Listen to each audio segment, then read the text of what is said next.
Well, good morning, and I want to thank you for joining me this morning for this very important announcement. Today, I'm announcing that I will be signing Executive Order Number 7, which restores the right to vote for Iowans who have already completed their felony sentences, and announces that I will continue to do so on a daily basis for those who complete their sentence in the future. The executive order requires Iowans to complete any prison, probation, parole, or special sentence, and it still requires those who committed felony homicide offenses to individually apply for restoration. This is a cause on which so many Iowans have worked on for years. It boils down to our fundamental belief in redemption and second chances. Getting things done involves coming to the table, and I want to thank our broad and diverse coalition that has advocated for the restoration of voting rights of those who have completed their felony sentences. And this is not conclusive of everybody that's worked on it, but these are people that we've worked with quite a bit for the last couple of years. The NAACP, to the Family Leader, to the ACLU, and Americans for Prosperity, to the legislators that you see standing behind me. They've been phenomenal advocates, and that's not representative of all of them. That's who was able to make it on a short notice, and so many others. Quite simply, when someone serves their sentence and pays the price our justice system has set for their crimes, they should have their right to vote restored automatically, plain and simple. Iowa holds the unfortunate status as the only state in the country that prohibits anyone convicted of a felony from voting or holding public office for life unless they petition the governor to restore those rights. That creates the potential for uneven justice. It means people who have served their sentence and are seeking to get their lives back on track permanently are prohibited from one of the most basic rights of citizenship unless a single individual decides otherwise. And as we work to address issues of racial disparities, we cannot ignore how negatively and significantly the current process has impacted the lives of so many Iowans of color. The right to vote and seek public office is important for so many reasons, including enabling someone to become a full member of society again. But it's more than that. In one of my Condition of the State addresses, I mentioned the gentleman who came up to me at a basketball game in Waukee to tell me what it meant to him to have his right to vote back. He talked about the dignity that he felt when he entered the voting booth and how he hadn't felt that since prison. I've spoken to hundreds of Iowans with similar stories. You cannot imagine what it means to them. It's a big step for so many in their road to redemption and in proving to themselves and maybe to others that their crimes or their convictions do not define them. Today we are taking a step to at least temporarily fix that injustice in our current systems, that our current system creates. But let me be clear, an executive order is, at best, a temporary solution. It can be changed with the stroke of a pen by the next governor, which is not good enough. Something that is fundamentally right should not be based on the benevolence of a single elected official. That's why I have been fighting to amend the Iowa Constitution, and that's why I will continue to do so. I'm hoping that that same passion with which people have called for this executive order will now be directed at getting the constitutional amendment passed. And with that, I am pleased to practice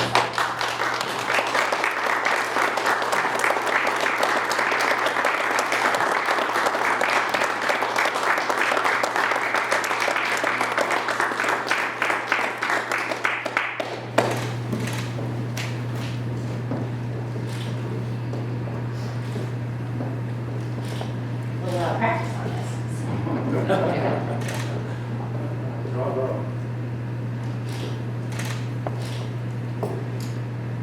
Can't see our smiles behind. I know.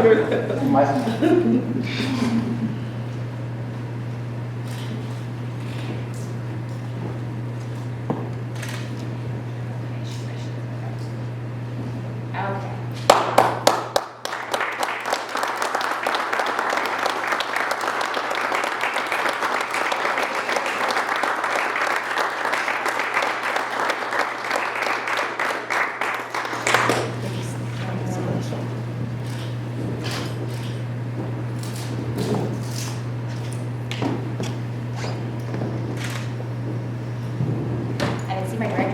Sorry.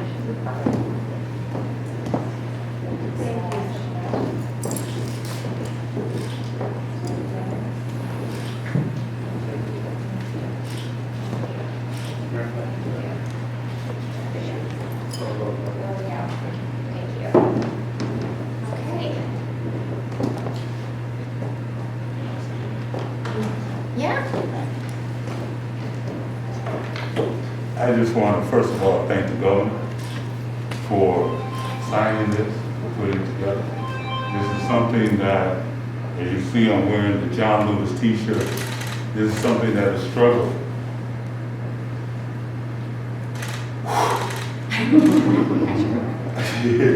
As a struggle that Congressman Lewis has fought for, till what the NAACP has fought for, what Black Lives Matter has fought for. Many hands have went into this. But it boils down to the governor taking a stand, standing up to a promise that I know we had talked about over 2 years ago, where the governor said to me that let's get this done legislatively if we can. Then the executive order is not out of order. And I want to say from all of us, thank you for doing this. It's imperative that we get it done. It's imperative for the rights for everyone to be able to vote.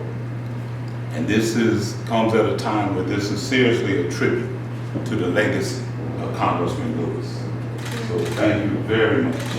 And thank you for the media for coming. And to the Lieutenant Governor, I know you're there behind the scenes. I want to say that. But again, Governor, we can't emphasize enough.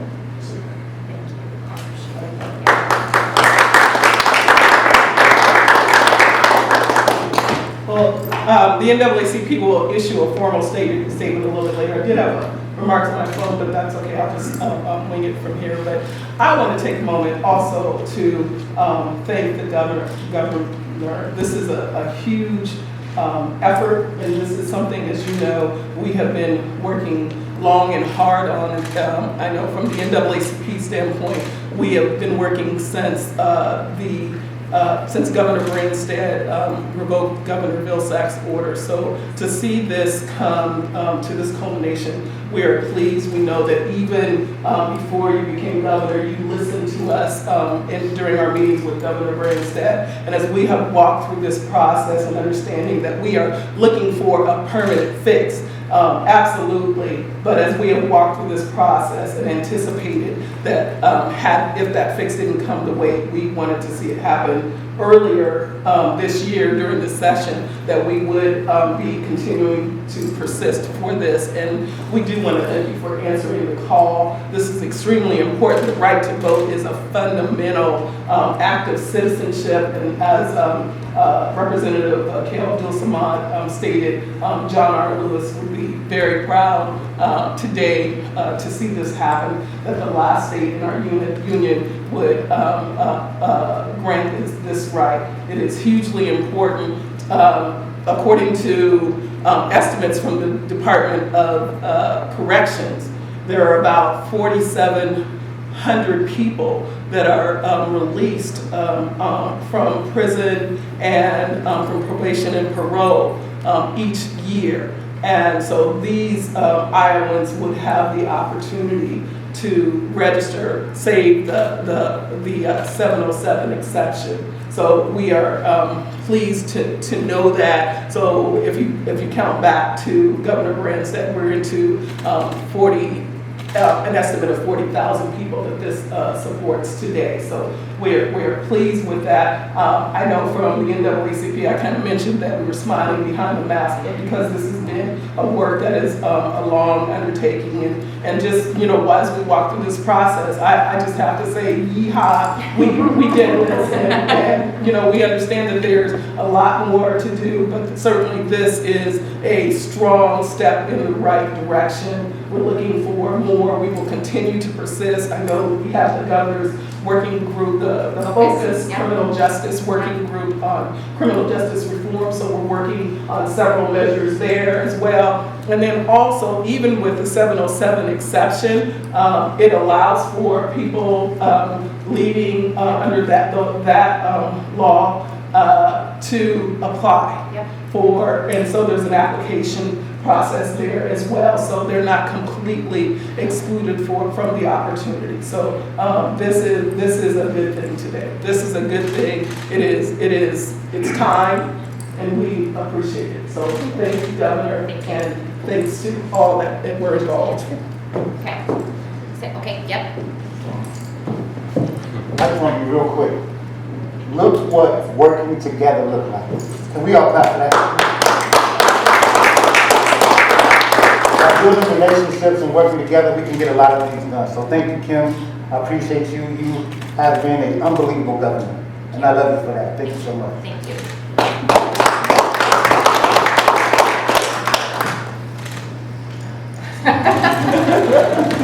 Okay, there we go. Okay, any other questions? Yes. Governor, you did not include as a requirement in this Right. the full payment of restitution. Yep. Can you explain why you left that out? Yeah. And there's a law that you signed this year that would Yep. have included that Yep. constitutional amendment. So it wasn't in a constitutional amendment, and it's not in this. I've been an advocate for not all along, as they Okay. will attest to, as we've been working on the process. But when you're negotiating, there's things that you have to negotiate to keep it moving forward. And I think it is imperative that we get a permanent solution or an amendment to the Constitution. But that's just part of the process. I was trying to get it passed through both chambers to keep things going. And through that negotiation process, that was one of the things that we needed to do to keep the process moving. And then that gave us an opportunity to continue to talk about that and to see if we could come to different solutions. But that's been something that I've always advocated for, so it's not a change in my position. But that's why the executive order is written in that manner that it is. Have you had conversations with Republicans in the Senate and things like that as you're talking about pushing against our constitutional amendment? Oh, yeah, they know very well that this is not, both chambers. I mean, I think I've got Senator Rosenblum here who's been and Marianne Onies, who have been advocates in your caucus for that, and we will continue to work on it. And I said it even at the end of the session. I mean, I'm not giving up. It's the right thing to do. But this is also the right thing to do, as you heard from Betty and Mikhail. And well, this really does make a difference, and this is going to allow a lot of people to participate in the election process, and it's really important. And it just is reaffirmed. I made a lot of calls to individuals to let them know in the previous process that I had restored their rights and to congratulate them. And without fail, it wasn't hard or just a comment or a call back. The stories that I heard, and that's a small segment of those that will be impacted by this, was very heartwarming for sure. But just really, I think indicative again that this is the right thing to do. Governor, this is one of a host of things that's been called for in terms of criminal justice reform, policing reform. Yeah. What do you think needs to happen next session in terms of police reform, criminal justice reform? So I have created a task force that's actually addressing that, and I'm very grateful to the Lieutenant Governor Gregg, who's leading that, Betty sits on that task force. COVID kind of put a little bit of a pause on, but we got some significant things done last year. A lot of it we were able to do without legislation, but occupational licensure was one of the recommendations that really went into what we were able to get through the legislature, which I'm extremely proud of. And so racial profiling is kind of, I think, the biggest thing that your group is focused on right now, bringing a lot of different individuals in. Nebraska has done it for a while, and so they've had, Lieutenant Governor, I think 2 meetings, and one more scheduled next week. So they've got a pretty tight timeline trying to catch up from the kind of the suspension of the session with COVID, but they're meeting through Zoom and they're having great conversations. And the goal is to then, like they did last year, to make their recommendations to me. I think prior to the first of the, well, I think it's by October, but anyway, later this fall, and then we'll take a look at incorporating some of those suggestions if it needs legislation into my program next year. So I'm waiting to see, and that's why I've got a great group together, and I'm letting them hash it out and bring in the experts, and then we'll take a look at what they recommend and go from there. Governor, just to tag on to Stephen's question just briefly about, so You mentioned that you signed that piece of legislation that would trigger if the constitutional amendment was passed, obviously it wasn't. So where does that legislation stand now? Will you, I mean, is this more or less a statement that you will not accept? No, Any it's just- proposal that Yeah. requires victim restitution, and how does that fit in with? It doesn't require restitution for them to get their rights No, I know, back. That's but the I mean, process in the that I use constitutional amendment. when they apply for it. We're gonna continue to negotiate and look for a permanent solution, and we'll see where those conversations go. I've had a lot of legislators reach out. They're very interested in continuing that conversation. So I'm very optimistic about that, and I look forward to sitting around the table and having those conversations with some really strong advocates that are with me today. So, that's part of the process, Caroline, and we're going to continue to work on it and continue to find compromise and continue to move to a permanent solution. So, I'm seeing a lot of people, like you said, help worked on this order with you advocates. And you did mention them in your speech, but they're not here today, that the BLM Des Moines. Yep. I know you held 2 meetings with them, and they Yep. did deliver an executive order to Yep. you. Yep. Did you read that? And Yep. if you did, what are some elements that you pulled from that to include in this executive well, order? I want to just thank, which I should have probably done in my remarks, I want to thank my legal counsel and my team. And many of you standing behind me right now have met with them on lots of different meetings throughout the last 2 years. And then I did meet with the Black Lives Matter. And I want to say, I got lots of letters from individuals just encouraging me to do the executive order, to do it in a timely manner. The ones that I got at home, especially, I'm not sure, sometimes it takes a while to get to me here. I read every single one of them. I tried to respond, so if you didn't get a letter from me, it maybe just got missed, but I worked very hard to, because I appreciate it when people take the time to write to me and talk about something that's important and how strongly they feel about getting it done. And so I try to get back to them and let them know we were having the conversations, we were working on the language, we were really close to getting it done. So this I kept to a really small group. These are individuals that I worked with for the last 2 years. I talked to Betty the other day. She has a summit in October, and I said the same thing to Akeo. And we'll do a much bigger celebration at that point and bring more people in. Jamal and I talked about setting up, getting our young people more engaged and helping them be familiar. We've also talked about that, and it's really important. And so we got to figure out what that looks like and how we move forward with that, but my commitment is to do that. So we're just more familiar with what the process is, how you work through it, how you run, just whatever that may take. And I know that'll take a lot of listening to. So we're trying to figure out what that looks like as we move forward. I don't have every answer today, but we're trying to create a group or a committee or that will help us really define some of those. So there's a lot of similarities in it.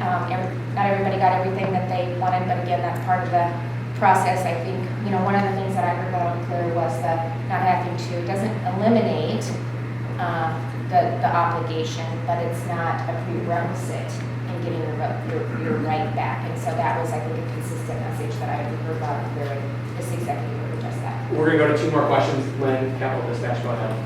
Governor, you committed to signing the executive order a few weeks ago. Can you just describe what these last few weeks have been like for you?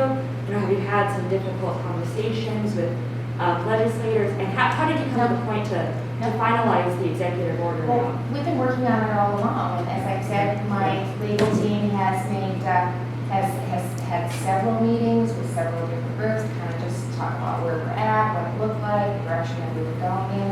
And we're in the midst of a pandemic, so we've been working on that. We've been trying to get kids back to school. There's lots going on in the state of Iowa and in the country, and so I think we got it done. I feel like in a timely manner, individuals will have ample time to get registered and to participate across Iowa. We're one of the states where you can register the same day that you can vote. So we have that. But this is, requests are just now, absentee ballot requests, I'll get in here, are just going out now. So I think we're really in a good spot to be able to make sure that those that now have the right to vote are.